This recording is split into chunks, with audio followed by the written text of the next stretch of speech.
ఉత్తరప్రదేశ్ హర్దోయ్ జిల్లా బిల్గ్రామ్ కొత్వాలీ ప్రాంతంలోని సాండీ రోడ్లోని ఓ పెట్రోల్ పంప్లో ఉద్యోగిపై ఓ యువతి రివాల్వర్తో బెదిరించిన ఘటన కలకలం రేపుతోంది.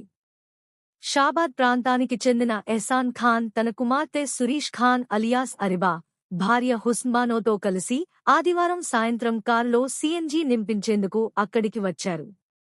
సీఎన్జీ నింపుతున్న సమయంలో పంప్ ఉద్యోగి రజనీష్ కుమార్ వారిని కారులోంచి దిగమని, సురక్షితంగా ఉండేందుకు ఆవశ్యకమని సూచించాడు. అయితే వారు కిందకు దిగేందుకు నిరాకరించడంతో రజనీష్ కారులో సీఎన్జీ నింపేందుకు మనసు పెట్టలేదు.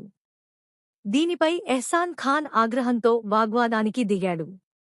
ఈ మధ్యలో అతని కుమార్తె అరిబా కారులో నుంచి రివాల్వర్ తీసి రజనీష్ ఛాతీపై గురిపెట్టి చంపేస్తానని బెదిరించింది. ఈ దృశ్యం సీసీటీవీలో రికార్డైంది. స్థానికులు జోక్యం చేసుకుని ఆమెను శాంతింపజేశారు. ఉద్యోగి ఫిర్యాదు మేరకు పోలీసులు ఎహ్సాన్ ఖాన్, అతని కుమార్తె, భార్యపై కేసు నమోదు చేసి వారిని అదుపులోకి తీసుకున్నారు. లైసెన్స్ పొందిన రివాల్వర్ను స్వాధీనం చేసుకుని ఆయుధాల చట్టం కింద కేసు నమోదు చేశారు.